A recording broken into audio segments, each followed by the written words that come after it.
Baik, kembali bergabung dengan kami dalam program Obrolan Pagi dan saya kali ini sudah bersama dengan Ketua DPRD Daerah Istimewa Yogyakarta, Bapak Nuryadi yang tersambung bersama dengan saya. Kita akan membahas mengenai bagaimana peran DPRD DIY dalam penanganan COVID-19. Selamat pagi, Pak. Selamat pagi. Selamat siang ya, udah siang ya. Oh, tetap ya Udah ini ya. siang, udah 10 lebih ya. Iya, semangatnya yang pagi nih, Pak. Ya, siap, siap, Aktivitas siap. apa nih, Pak? Sedari pagi aktivitas apa nih, Pak Nuryadi? Ya, biasa Mbak, di kantor. Mhm. Terus kita nggak libur ini. Tetap. Pimpinan nggak bisa libur. Mhm. Jadi pasti ada komunikasi dengan masyarakat. Ya. Dengan masyarakat, menyelesaikan masalah-masalah yang harus kita kerjakan Mhm. sehari-hari. Hmm. Ya, kalau kemarin pada saat Lebaran bagaimana Pak? Tetap ada yang in charge standby atau bagaimana untuk koordinasi juga? 2 hari kita tidak ada komunikasi dan kita sepakati itu. Mhm. Setelah itu baru kita hari Selasa. Mhm. Selasa kita masuk seperti biasa. Jumat masuk, Sabtu, Minggu, Senin kita break, terus Selasa udah normal lagi kita kerja maksudnya. Tetap aktivitas Selasa mulai semua masuk Bapak ya? Masuk kita ya, ya, ya. Mhm. Mhm. Tidak Hanya ada. memang kalau rapat-rapat kita batasi pakai Mhm. Zoom, Mhm. Mhm. ada apa namanya, jarak itu pasti lah itu. Hanya protokol kesehatan kita junjung tinggi gitu. Mhm. Mhm. Baik, nih Pak Nur, ini kalau selama ini yang sudah diupayakan oleh DPRD DIY dari kemarin pada saat Ramadan, kemudian Idul Fitri, dan ini sudah H plus, ini apa Pak yang sudah diupayakan terkait dengan kondisi pandemi yang masih berlangsung sampai dengan sekarang? Jadi kan begini, posisi kami kan posisi dalam tanda petik tidak langsung menjadi bagian daripada gugus tugas, ya kan? Kenapa begitu? Karena memang pada waktu itu kita memilih itu karena kita tidak tahu bagaimana polisi pemerintah pusat tentang kebijakan anggaran. Mhm.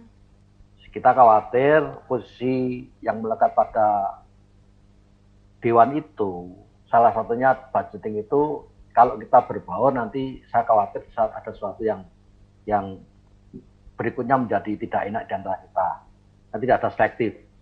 Tapi ternyata muncul Perpu dari pusat itu 120 itu yang menyatakan bahwa untuk pergeseran anggaran Dewan tidak disertakan situ. Sehingga kita harus menghormati, hanya apapun yang nanti digeser oleh pemerintah daerah nanti harus dilaporkan pada waktu perubahan nanti. Mhm. Perubahan anggaran itu. Sehingga kalau berbicara hak terpangkas iya, tapi kan situasional ini. Dan kita memahami betul bahwa keinginan pemerintah pusat supaya pada waktu menangani COVID ini menjadi lebih tepat.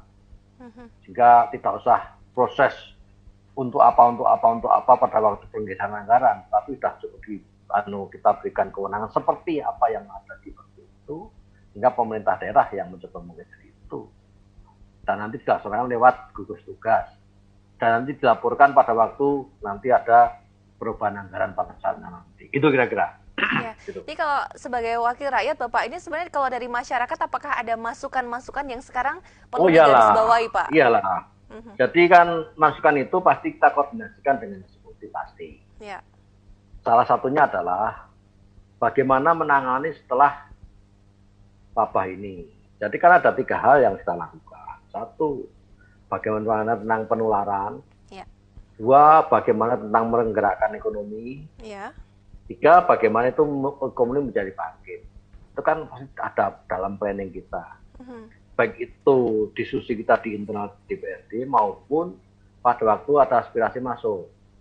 Dan itu disampaikan. Mhm. Kali ini kan kita sedang membahas bagaimana itu mencegah penularan dan bagaimana ekonomi itu bisa menggeliat. Mhm. Gitu kan? Nah, ini yang sedang kita komunikasikan dengan eksekutif. Kalau kita terlalu fokus dengan dengan penularan, ekonominya kita tinggal, juga nanti terpuruknya semakin jauh. Bukan berarti kita akan mengesampingkan tentang penularan, tetapi di samping kita juga mencegah itu, tapi ekonominya juga tambah. Mhm. Pertanyaan berikutnya, bagi UKM kecil, pedagang kecil, pedagang kaki lima, itu saya pikir sudah habis modalnya untuk makan. Ya kan? Sehingga nanti harus menyiapkan bagaimana nanti peran dewan itu untuk bisa mendeteksi, untuk bisa mencari masukan, walaupun ini sudah menjadi kewenangan eksekutif. Tapi tidak ada salahnya dewan untuk mengkompilasi data yang dewan untuk kita sampaikan kepada eksekutif. Tuh, bagaimana geliatnya ekonomi ini kita pahami. Untuk DIY kan kita undur 1 bulan untuk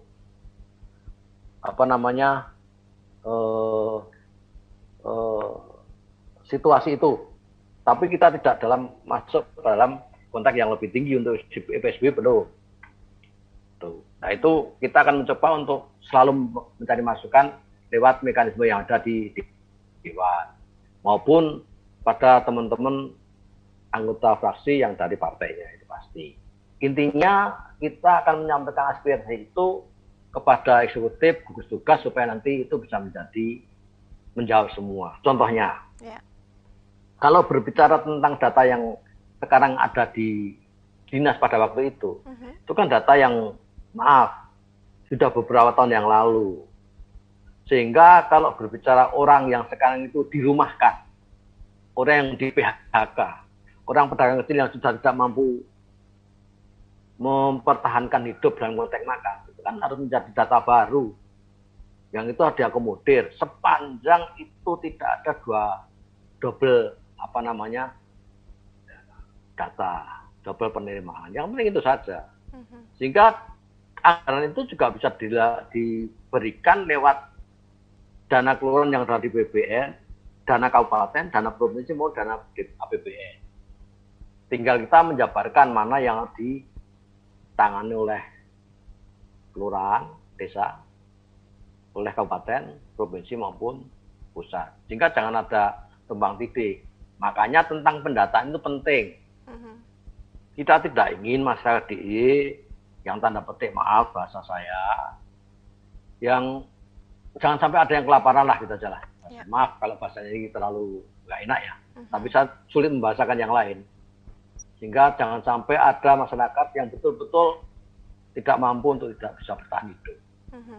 Atau justru kita mengimbau bagi masyarakat yang kemampuannya itu lebih, ya bagaimana itu ada sharing kepada masyarakat sekitar. Sehingga cobaan ini kan tidak hanya cobaan untuk diri, tidak hanya cobaan untuk Indonesia, tapi sudah sekian ratus negara sudah kena semua. Sehingga tidak pada saatnya sekarang ini kita bicara mencari siapa yang bersama. Tapi harus bersama-sama menyelesaikan COVID ini sesegera mungkin, sehingga ekonomi bisa segera bangkit dan penularan segera kita cegah. Gitu kira-kira. Satu-satu yang harus kita lakukan adalah bahwa masyarakat harus betul-betul bisa menghormati keputusan dari pemerintah. Bagaimana cuci tangan, bagaimana harus pakai masker, bagaimana itu jaga jarak, dan diupayakan mungkin tidak usah berkerumun. Itu kira-kira itulah kira-kira. Tapi susah, Pak. Kalau berbicara yang tadi Pak Nur sampaikan, ekonomi agar menggeliat lagi, pasar-pasar kemarin juga empet-empetan, Pak. Beberapa pusat perbelanjaan juga buka dan operasional lagi. Bahkan di beberapa institusi pendidikan ini di awal Juni akan mulai operasional lagi dengan tetap berangkat datang ke sekolah. Ini bagaimana, Pak Nur? Jadi pasti pemerintah sudah menyiapkan perangkatnya untuk itu. Andai kata itu betul-betul Juni sudah mulai nanti ada anak-anak sekolah dan mungkin ekonomi agak diberlonggar, itu pasti protokol kesehatan harus menjadi utama. Artinya apa? Bahwa pemerintah punya aparat sampai bagaimana menyadarkan masyarakat untuk itu. Secara mandiri, kalau kita lihat di DIY, masyarakat di bawah sudah mencoba untuk itu. Bagaimana menyeleksi tamu yang datang, bagaimana menahan supaya pada waktu Idul Fitri tidak saling kontak person, itu kan sebenarnya itu kan. Nah, pemerintah tinggal mencoba itu. Bahkan tidak menutup kemungkinan bahwa bagaimana teman-teman yang di daerah itu didorong semangatnya, dan bagaimana konsekuensi daripada anggaran pemerintah manakala itu memungkinkan untuk disampaikan. Mbak, kalau kita lihat yang teman-teman kita, warga kita yang jaga di gang itu kan 24 jam. ya kan? Itu sopo saya sing tanggung jawab tentang itu. Kalau share di wilayah, tidak semua wilayah mampu untuk itu. Sehingga mestinya itu menjadi pikiran kita. Kalau itu salah satu cara untuk penangkalan penularan, itu harus menjadi pikiran pemerintah, gugus tugas untuk bagaimana berpikir itu. Itu kira soal anggaran kita buka sesuai dengan apa yang ada di Perpu. Itu kira-kira.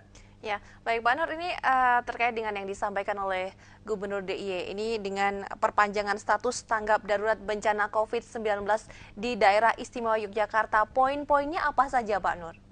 Jadi salah satunya adalah kita mempertahankan yang kemarin. Sehingga pointernya kami belum mendapatkan. Kebetulan pada waktu rapat kemarin kami juga tidak posisi terundang. Sehingga kami akan diskusi. Kita menunggu apapun pointernya nanti. Yang jelas itu pasti melalui pertimbangan yang matang. Sehingga pada waktu mempertahankan 1 bulan lagi itu, apakah setelah sudah boleh masuk apa tidak, nanti kita lihat saja. Andai kata itu ya kebijakan. Bagi saya, bagi kami sebagai Dewan, khususnya secara pribadi, itu tidak apa-apa. Sepanjang protokol kesehatan itu sudah dipahami oleh masyarakat semuanya. Di samping tadi yang sampaikan, pasti bagaimana daya tahan tubuh masing-masing masyarakat itu bisa terpenuhi. Tanpa itu juga sama juga. Sehingga saya ngomong tadi, kalau itu yang jaga setiap hari 24 jam itu, kalau digantikan juga kasihan itu.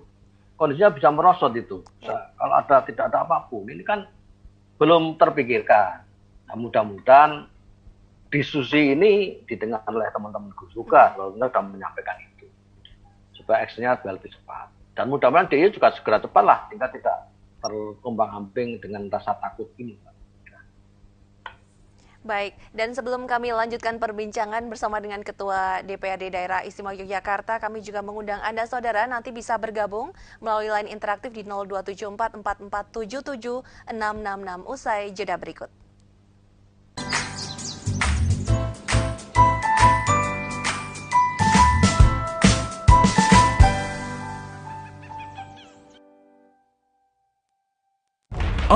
International Program 80 International Award. Prodi Prospektif di era ekonomi kreatif. Gold Rem Award dan Brain Prize Sikap. Battle of Surabaya. Universitas Amikom Yogyakarta. Creative Economy Park.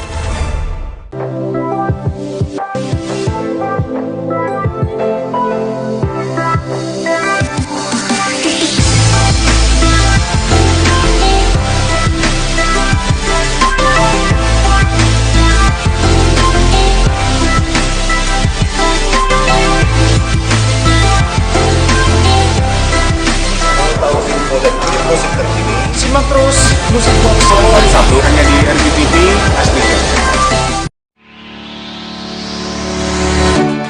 BJ Home, supermarket bangunan terlengkap di Yogyakarta.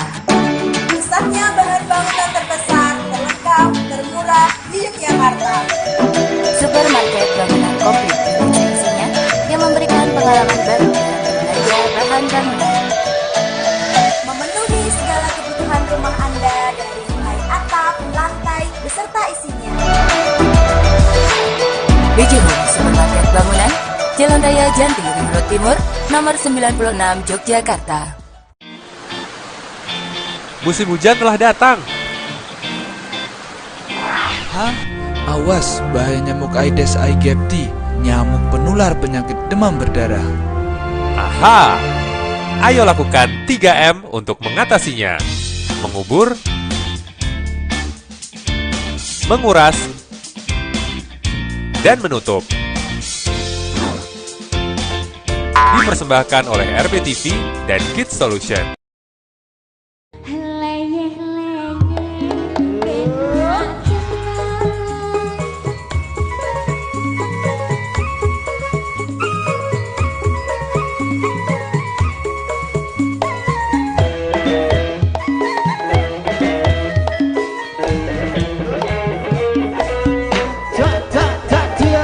Saiki bareng wae nonton Layah.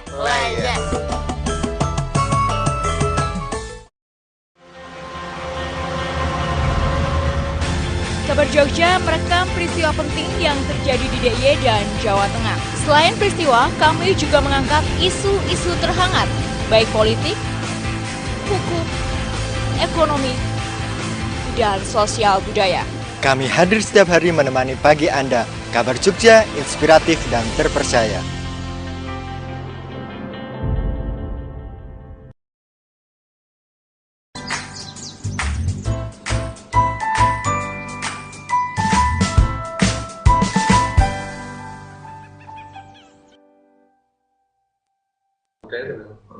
Ya, kita masih membahas mengenai peran DPRD DIY dalam penanganan COVID-19. Saya masih bersama dengan Ketua DPRD Daerah Istimewa Yogyakarta, Pak Nur, tidak sendiri tapi karena sekarang juga ada Bapak Huda, Wakil Ketua DPRD DIY yang juga bergabung untuk ngobrol bersama dengan kita. Saya sapa dulu Pak Huda. Selamat pagi. Assalamualaikum. Waalaikumsalam warahmatullahi. Sehat Pak kabarnya? Ya, alhamdulillah baik-baik. Semoga semua sehat ya, Mbak ya. Ya, ini luar biasa ya. Ini kalau anggota dewan itu di calling gitu. Pak Nur siap jawabannya gitu. Pak Huda, ya siap, semangat pagi. Itu emang semangat itu yang terus dimunculkan oleh para wakil rakyat untuk memberikan semangat masyarakat Yogyakarta, Pak Huda.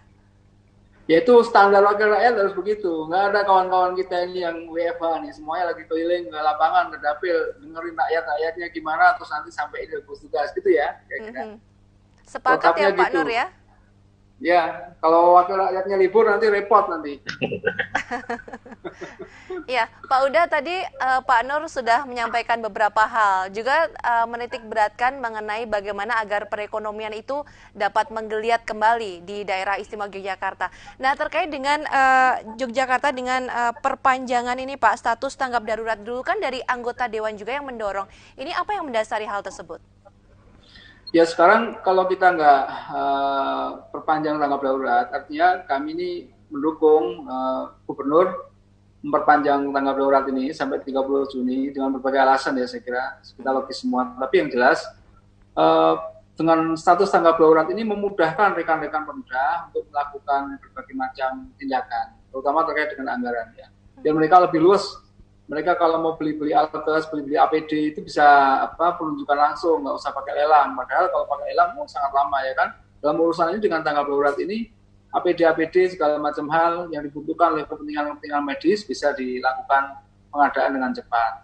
Juga kemudian jaduk dan lain-lain bisa diluncurkan. Nah, di sisi yang lain kita melihat di masyarakat, kalau kita tidak tanggap darurat lagi, itu kan masih belum stabil sekarang ini. Kita nggak ngerti coronanya sekarang ini mau turun lagi, mau naik lagi, belum stabil.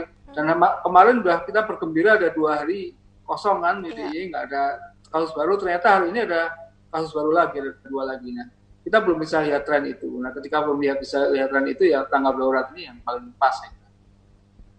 Kemudian kalau untuk pelaksanaannya tanggap darurat nanti akan seperti apa Pak? Apakah ada perubahan atau masih sama seperti kita mengalami beberapa bulan kemarin ini?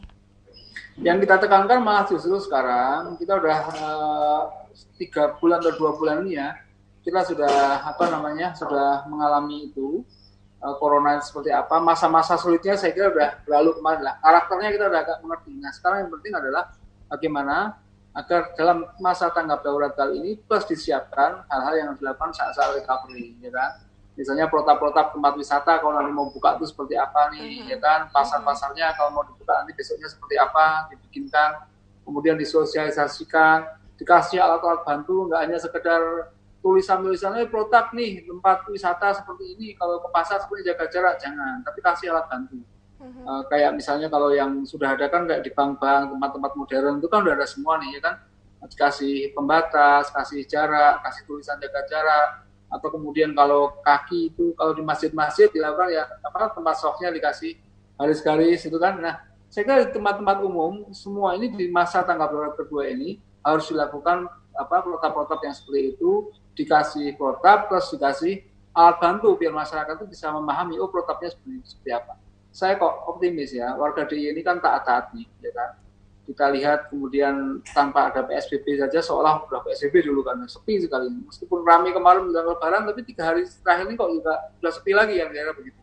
Artinya dorongan-dorongan untuk mengarah ke aktivitas yang normal itu perlu dikasih alat bantu, dikasih guidance. Nah, guidance inilah yang harus disiapin di masa tanggap darurat kedua ini.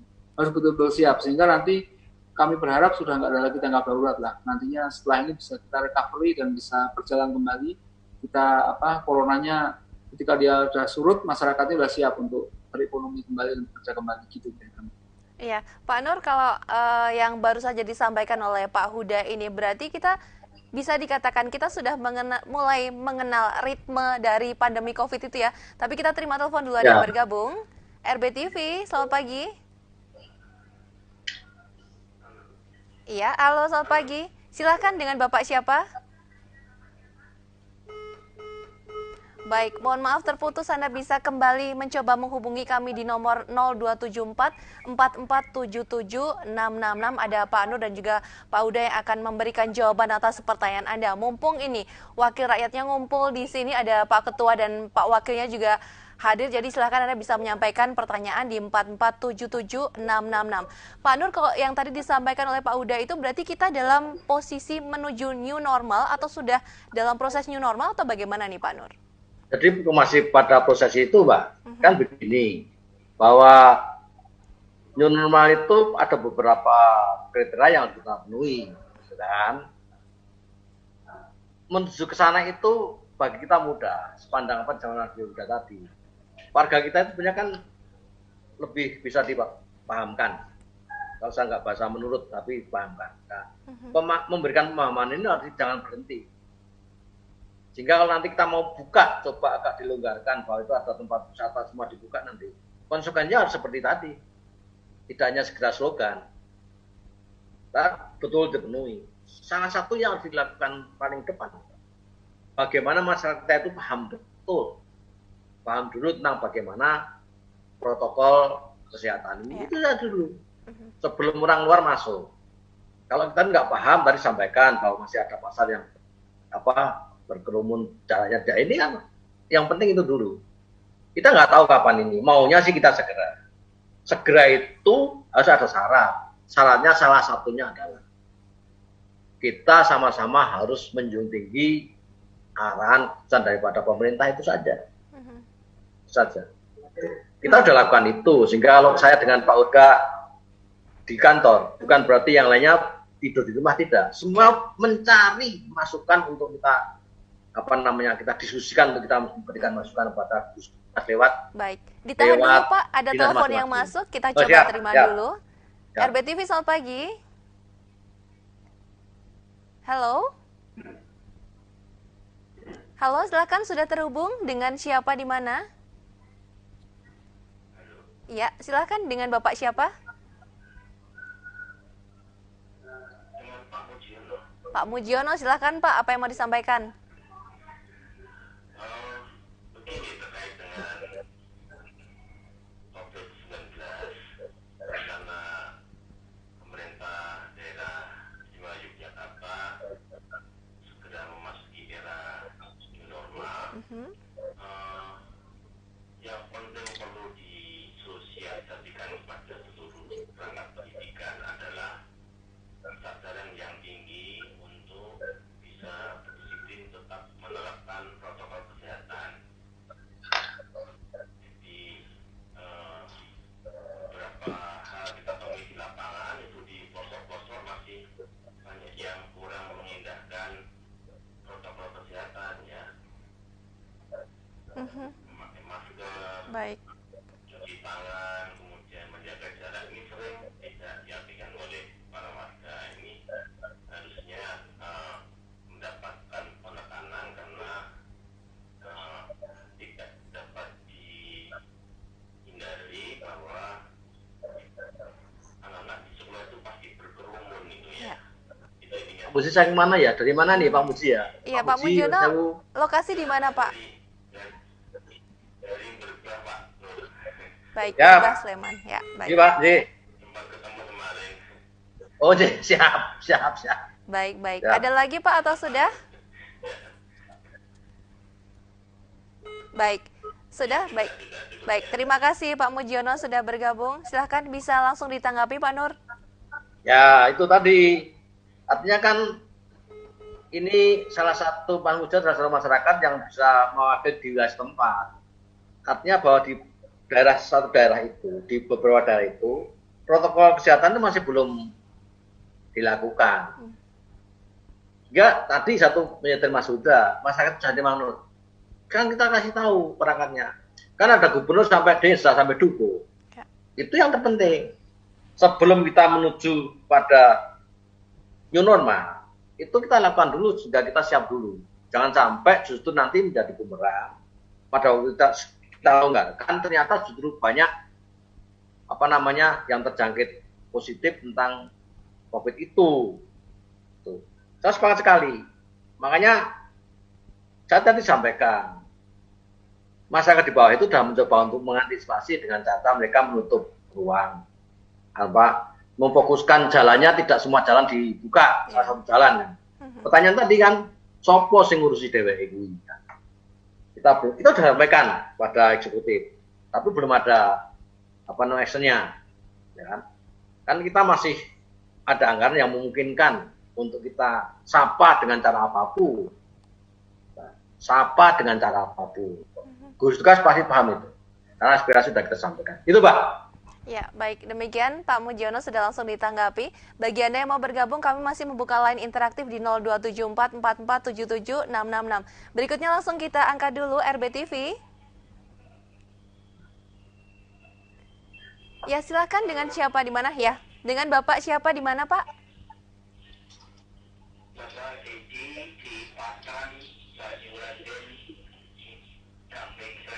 Baik, silakan Pak, apa yang mau disampaikan?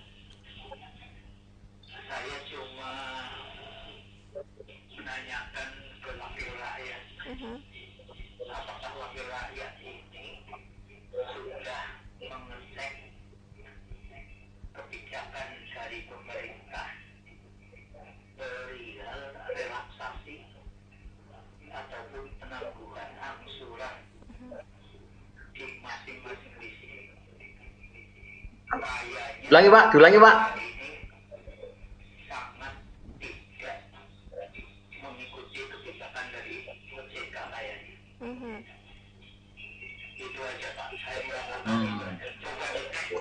Baik. Oke. Baik Pak. Terima kasih sudah bergabung dari Banyuraden Gamping Sleman terkait relaksasi kredit. Silahkan Pak Nur bisa menanggapi, nanti Pak Huda menanggapi. Silahkan. Jadi beberapa saat yang lalu kita sudah temukan antara pemerintah daerah, antara wakil dari BI, OJK, dan bank-bank pemerintah, termasuk BPD, dengan teman-teman pelaku usaha konteksnya yang otomotif ya, otomotif itu. Memang OJK pada waktu itu ada hal yang berbeda. Tetapi saya mencoba untuk realistis. Intinya pada waktu kesimpulannya, yang itu melegakan teman semua. Dalam situasi kayak gini, tidak mungkin ada pengambilan barang penyitaan barang. Disita ya, penyitaan barang. Itu kan betul. Hanya betul tadi Mas Dedi tadi, bahwa pada waktu itu rapat terakhir kami belum sempat menyampaikan komunikasi dengan OJK, tapi aspirasinya kepada kita sudah tidak muncul lagi. Mudah-mudahan, walaupun tidak bisa mewakili seluruhnya, tapi pada waktu kita rapat kerja itu bisa ada titik cerah lah untuk teman-teman kita. Itu yang sedang kita perjuangkan. Termasuk bagaimana saya sampaikan, pengusaha kecil yang di pinggir jalan itu menjadi bisa hidup lagi. Kita punya bank daerah ini, BPD. Terusnya itu bisa nanti itu. Sehingga bagaimana kita berpikir ada peminjam itu ada grace period. Tidak seterah-merta itu pada bulan berikutnya mengangsur. Itu kan, ini sedang diskusi terus. Kita sampaikan betul. Bahkan kita juga punya pemikiran yang ini tidak mungkin juga tidak enak untuk eksekutif. Saya minta yang udah kecil itu, bila eksekutif mampu, bunganya ditanggung oleh pemerintah daerah dong. Sampai nanti mereka bisa berdiri tegak untuk usaha. Ini kan kita udah terus ini. Ya, sehingga tadi terima kasih Mas Edi. Jadi kami sudah mencoba itu. Mudah-mudahan nanti hasilnya. Kalau nanti sekiranya memang ada beberapa hal yang belum pas, ya tidak apa-apa, bisa ke kami lagi untuk aspirasinya. Tetapi bahwa kami sudah berupaya. Kemampuan kami kita lihat nanti. Karena namanya instansi yang vertikal, itu kami juga sulit untuk mengendalikan penekanan. Kemampuan kami untuk di DPRD itu ya hanya dengan instansi yang ada di DPRDI. Jika instansi yang vertikal kami tidak bisa mempunyai kemenangan langsung untuk bisa menekan atau merubah kebijakan yang ada, tapi bisa untuk kita kompromikan. Itu Mbak, kira-kira Mbak. Tapi tetap sudah itu bisa tambah pendapat saya itu Mas. Mas Huda silakan kalau ada yang mau ditambahkan. Baik, ya justru di masa tanggap darurat yang kedua itu kita akan lebih fokuskan ke persiapan-persiapan ke arah tadi itu. Jadi sampaikan ya, di tanggap darurat kemarin kita fokus di jaduk, fokus kemudian di pencegahan segala macam hal. Yang namanya bagaimana kredit macet itu belum kepikirkan, belum tersentuh program. Bagaimana koperasi kesulitan likuiditas belum terpikirkan, belum tereksekusi lah program-program itu. Bagaimana leasing yang persentase mereka sudah mentaati, membuat format memudahkan relaksasinya seperti apa belum. Nah, inilah kemudian yang kita akan dorongkan ke rekan-rekan di gugus tugas. Rekan gugus tugas itu kan macam-macam tuh, ada yang gugus tugas ekonomi, ada yang gugus tugas kesehatan, ada gugus tugas yang kaitannya dengan yang macam-macam itu, biar diaktifkan masing-masingnya programnya. Sehingga di tanggap darurat kedua ini kita berharap program-program yang lebih detail, lebih ke arah penanganan perekonomian, penanganan non-kesehatan, itu bisa digulirkan lebih baik. Artinya, tadi kita sudah lakukan beberapa hal kemarin, seperti sampaikan Mas Riyad itu, kita fasilitasi OJK, ketemuan dengan lain-lain. Nah, formulasi solusi itu kan memang belum terselesaikan kemarin, ya kan? Belum ketemu. Besok kita harapkan, nanti kita akan rembuk bagaimana caranya formulasi-formulasi yang memudahkan masyarakat ini bisa lebih ditemukan dan digulirkan program-programnya. Gitu. Jadi menggulirkan program-program baru untuk memudahkan masyarakat untuk menjalankan ekonomi, untuk kemudian membuat langkah-langkah yang ke depan itu fokus fokus juga di tanggap darurat yang kedua. Mesti sudah dilakukan juga. Kayak tadi ya, sekolah-sekolah itu nggak cuma disosialisasi. Kalau besok mau masuk, mesti gurunya itu harus sudah nyiapin sekolah-sekolahnya itu. Gimana caranya, muridnya jaraknya bagaimana, posisinya diatur, kemudian itu cuci tangannya di mana, mau masuk itu ketemu siapa saja dulu, di tes suhu dulu misalnya, macam-macam itu. Apa maskernya bagaimana mereka. Nah, termasuk yang kesulitan kredit tadi ini, relaksasi kredit pelaksananya bagaimana, solusinya bagaimana, ya kan? Yang ojek bagaimana, kemudian yang UKM bagaimana, program-programnya apa, itu yang saya kira harus kita fokuskan untuk concern disiapkan di tahap kedua yang akan. Itu Mbak. Banyak ya Pak ya PR-nya yang masih on the way dalam proses pengejaran untuk menuju lebih baik lagi.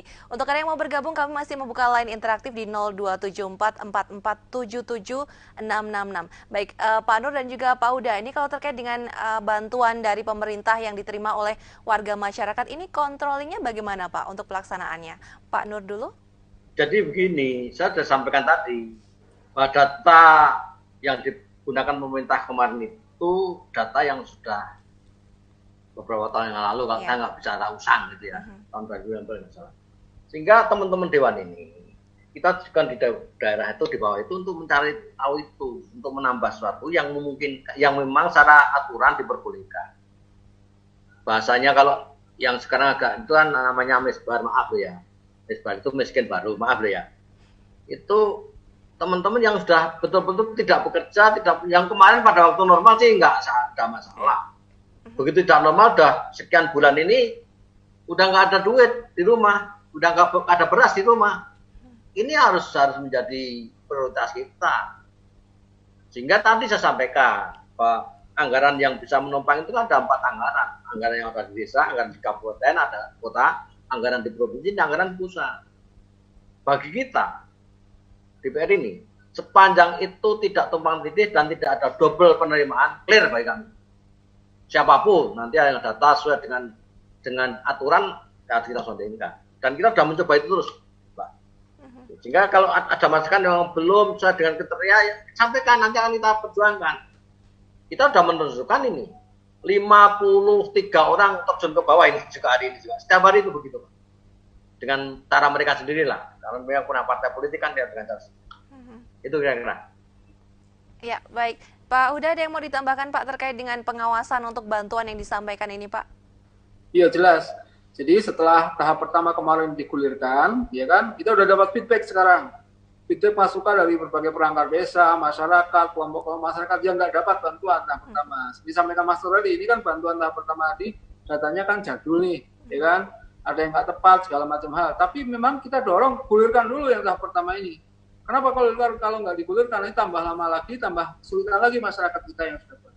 Kalau nggak salah, provinsi ini nurunkan untuk 169 ribuan KK di tahap pertama. Tapi yang kemudian kami desak, segera setelah kemudian tahap pertama ini diturunkan, mesti banyak yang belum dapat, banyak yang belum tercover, itu kemudian segera dilunturkan untuk yang tahap kedua. Ya. DTKS tahap kedua, kami mohon Bapak Gubernur untuk segera kemudian menyusun, memperhatikan masukan-masukan dari bawah yang belum tercover itu. Banyak sekali yang belum tercover tahap pertama itu. Kawan-kawan kemarin ada sampai hari ini juga masih muter ya. Rapat laporan-laporan dari desa, dapat laporan-laporan dari perangkat desa, dari kecamatan, kemudian dari kelompok-kelompok masyarakat yang mereka belum pada dapat. Bahkan kemarin datang juga ke kantor bergelombang-gelombang itu warga masyarakat yang mereka ini terutama di kota ya, tukang becak motor, macam-macam belum dapat bantuan dan mereka belum masuk dalam data. Baik, Pak Huda dan juga Pak Nur terkait dengan bantuan yang untuk tahap yang kedua nanti akan kita bahas lagi usai jeda berikut Bapak ya. Dan saudara Anda jangan kemana-mana, kami masih membuka line interaktif untuk Anda bergabung di 4477666 usai jeda.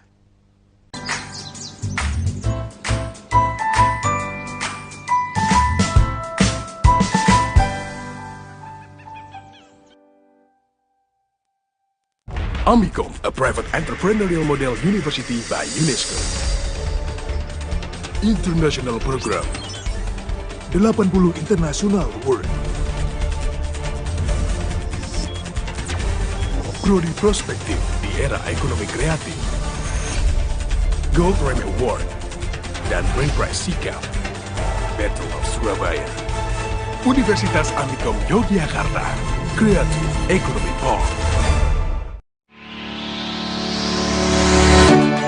BJ Home, supermarket bangunan terlengkap di Yogyakarta.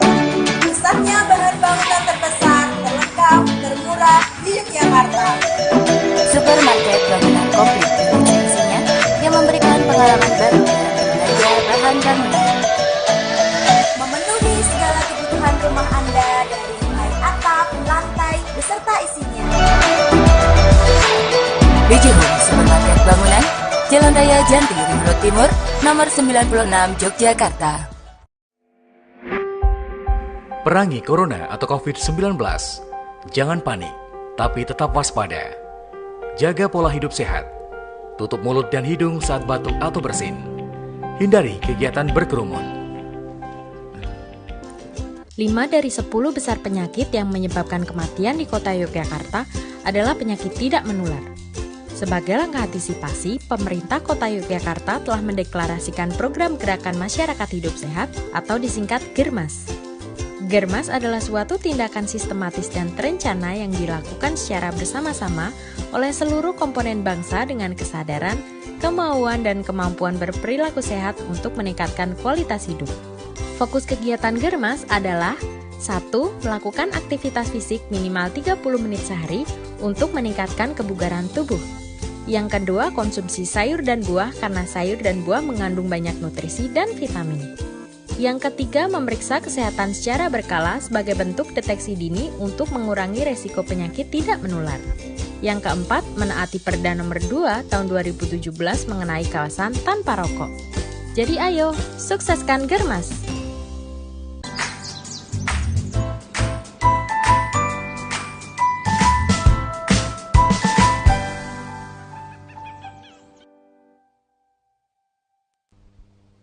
Saudara, kita masih membahas mengenai peran DPRD Daerah Istimewa Yogyakarta dalam penanganan COVID-19.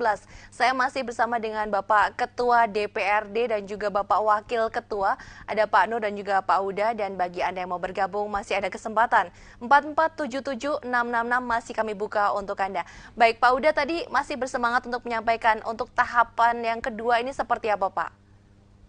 Ya, tahap pertama banyak yang tidak tercover. Logikanya yang tidak tercover itu mesti tercover karena dia berhak kan. Mereka juga kemudian terdampak. Ya, makanya kemudian kita mohon, kita minta agar dibikin DTKS tahap yang kedua. Datanya dari mana? Ya kita kolek lagi dari masyarakat dan kemudian dengan sistem yang ada.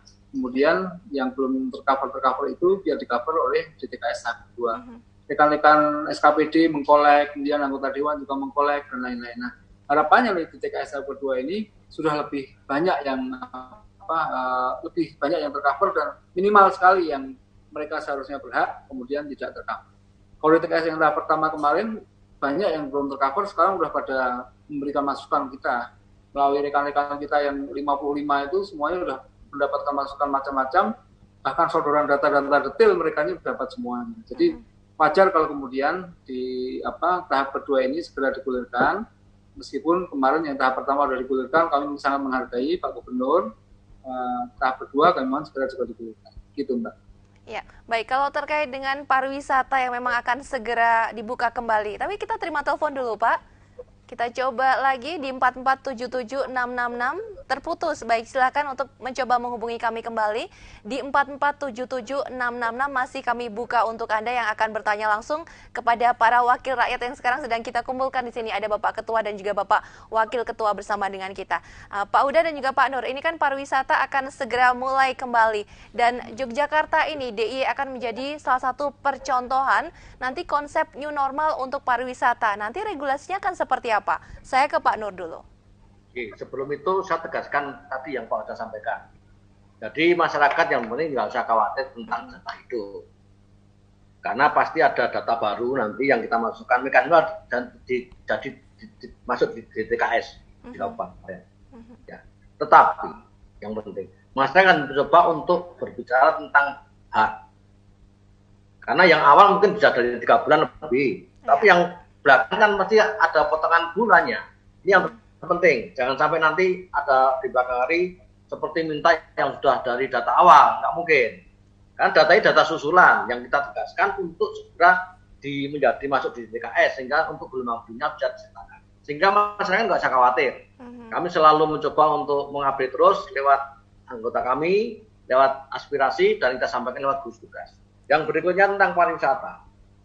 Sebetulnya yang harus harus kita tekankan adalah, tapi yang sudah kita singgung bahwa bagaimana situasi ini bisa normal, tetapi tetap ada unsur pengetatan dari si protokol kesehatan, kan tidak bisa dibuka langsung seperti sebelumnya. Enggak. Bahkan sebetulnya kalau keinginan kita dengan adanya pandemi COVID ini, budaya kita menjadi berubah. Yang dulunya gitu tidak sering cuci tangan, nggak pakai masker, besok-besok menjadi merubah itu. Sebetulnya kalau orang Jawa dulu itu sudah terbiasa begitu. Kalau kita punya anak kecil, kalau mau masuk itu, mau ketemu itu pasti maaf, kakinya dikasihkan apa itu kan, cuci tangan, itulah. Nah mudah-mudahan itu, sehingga yang bagi saya untuk penetapan new normal itu satu, masyarakat khususnya pelaku-pelaku wisata, masyarakat yang ada di sekitar kita itu harus paham betul tentang protokol kesehatan. Itu dulu. Nggak apa-apa, kita harus begitu, kita harus berani. Tetapi keberanian kita harus terukur. Kita melihat betul kondisi kita. Sehingga sepanjang pemerintah lewat pengarahannya itu selalu memberitahu kepada masyarakatnya, paham kok kita ini kok. Mana kok kita? Nggak usah siapa. Warga otomatis yang jaga aja diikutin kok. Apalagi lewat TV, lewat apapun kita selalu gencar-gencar. Sehingga tanpa kita melakukan keberanian itu pemerintah. Sepakat kita. Tetapi jangan lupa bahwa protokol itu harus menjadi selalu dalam hidup kita masing-masing. Termasuk di dalamnya bagaimana imun di antara kita. Jangan hanya cuci tangan, masker, tapi juga imun kita terlupakan. Sehingga bagaimana vitamin termasuk. Nah ini kan pemerintah daerah sudah mencoba untuk yang teman-teman yang di karantina diberikan suplemen. Nah, mudah-mudahan nanti berpikir bagaimana masyarakat yang umum. Tidak hanya sekedar masker, cuci tangan, jaga jarak, tapi juga suplemen itu ada pada masyarakat. Itu Pak kira-kira.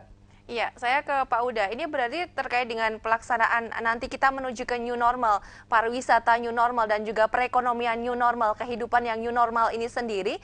Maka dari semua dimensi, mereka masing-masing unsur harus menyiapkan keperluan untuk protokol kesehatan tadi Pak. Sebagai contoh di bank ada tempat duduk yang disilang tidak boleh diduduki oleh nasabah yang mengantri dan sebagainya. Ada tempat untuk bercuci tangan. Di restoran bentuknya mungkin apakah akan ada sekat khusus atau regulasi seperti apa Pak nanti ke depan Pak Huda? Jadi yang diperlukan sekarang masyarakat ini adalah contoh-contoh dan protap ya. Contoh-contoh dan contoh pelaksanaan protap tersebut plus alat bantu. Ya.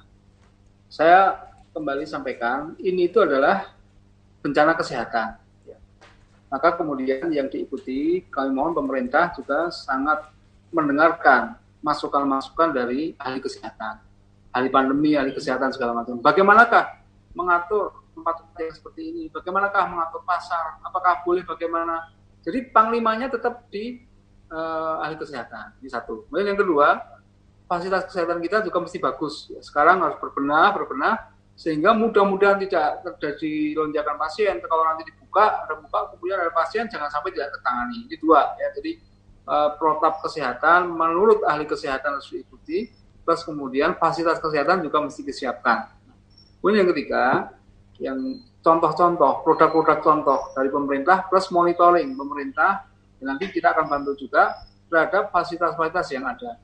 Sekarang kalau kampung-kampung mereka pada nutup, inisiatif mereka yang sangat bagus, kampung-kampung ditutup, kemudian disisakan satu jalan, dijaga, itu orang sudah sangat merasa, masuk kampung ini itu sudah ada psikologis, kita harus menjaga, harus hati-hati begitu. Nah, sekarang kalau di tempat-tempat umum kan belum, ya kan, di pasar-pasar masih ramai, kemudian di tempat-tempat wisata nantinya itu harus kalau dia dibuka, maka tempat wisata itu protapnya bagaimana, alat bantu mentaati protap itu bagaimana, dan contohnya bagaimana. Pemerintah di masa yang kedua ini kami mohon juga memproduksi contoh-contoh konten ya, video-video pendek, atau kemudian bagaimana cara kita untuk berwisata di pantai, bagaimana cara menjaga jarak di sini, itu mesti disampaikan kepada masyarakat. Bagaimana kalau cara ke pasar, harus bermasker segala macam, itu mesti diproduksi. Nah, konten-konten itu murah ya, pakai video, pakai YouTube itu murah sekali, dikasih contoh kepada masyarakat. Nah, kemudian yang juga tidak kalah pentingnya itu adalah mengkoordinasikan setiap instansi yang nanti mau buka itu, yang kemudian mau dilakukan pelonggaran, yang kemudian melakukan aktivitas baru itu dipastikan dulu sekarang ini. Kita satu bulan ini kita pastikan dulu bagaimana mereka melaporkan kesiapan tempat-tempat masing-masing itu terkait dengan protokol kesehatan. Sehingga kalau betul nanti mau dibuka, Parangtritis mau dibuka gitu, kita harus sudah pastikan orang Parangtritis itu pengelolanya udah tahu caranya bagaimana wisata di Parangtritis itu dalam new normal. Gembira Loko bagaimana caranya dalam kondisi seperti ini. Sekolah-sekolah sudah tahu caranya. Gitu. Jadi pengelola-pengelolanya mereka juga harus siap. Nah, sekarang ini saatnya lah kita mempersiapkan itu semua agar kemudian ketika nanti betul-betul kita buka ada normal yang baru itu, new normal itu semuanya juga sudah siap. Gitu. Termasuk pada masyarakat secara umum saya kira perlu ditambahkan satu lagi protapnya jaga kesehatan, ya kan. Bukan cuma cuci tangan, bukan kemudian pakai masker doang, tapi kemudian juga bagaimana olahraga teratur, bagaimana makan yang teratur. Nah, itu juga harus kasih contoh-contoh. Bahkan kalau perlu pemerintah ngasih contoh menu-menu sederhana yang dia itu bisa sehat, ya kan. Karena harus mahal, yang murah-murah, meriah, tapi kemudian sehat. Contoh-contoh itu yang masyarakat mesti tahu. Jadi itulah tata kehidupan kita di saat yang akan datang. Mudah-mudahan wabah ini segera berlalu, kita bisa berekonomi lagi meskipun tidak seperti dengan sebelum terjadi peristiwa ini. Ya, ini Pak Uda kita tunggu juga nanti unggahan dari akun Pak Uda terkait ini menu sederhana dan sehatnya apa, kita tunggu lah ya Pak Uda ya. Siap, saya konsul sama Mas Nuriat itu. Ya, Pak Nur untuk menutup perbincangan kalau ada informasi yang akan disampaikan kepada masyarakat Pak Nur silahkan. Jadi begini, jika nanti kita mencoba untuk menormalkan khususnya pendidikan anak sekolah, ini protokol kesehatan itu di samping tadi, cuci tangan, masker, jaga jarak, tidak berkerumun. Juga ada satu lagi tentang waktunya dibatasi untuk saling bertemu tadi. Andai kata harus ada. Untuk anak sekolah gimana nanti? Apakah pembatasannya dalam satu kelas itu memungkinkan? Waktunya apa tetap seperti normal? Ini yang pertanyaan. Sehingga soundingan kita adalah pasti ada cara-cara lain. Andai kata anak sekolah nanti harus masuk. Kita lebih khawatir karena begitu anak sekolah masuk, itu juga nanti rekan-rekan kita yang sementara ini aktivitas di jajanan itu kan ya. Ini kan harus diatur semua. Makanya tadi masih dicapkan dulu kita. Seperti apa nanti kalau kita mau betul-betul menjadi new normal nantinya 1 bulan ini. Siap. Oke. Terima kasih Bapak Nuryadi, Ketua DPRD DIY, dan juga Bapak Huda Triyudiana. Sehat selalu, semangat, salam untuk rekan-rekan di DPRD DIY. Dan saudara, demikian perbincangan saya bersama dengan kedua tamu saya tadi. Mudah-mudahan bermanfaat. Saatnya kami undur diri. Saya Ica Dewi, pagi dan sampai jumpa.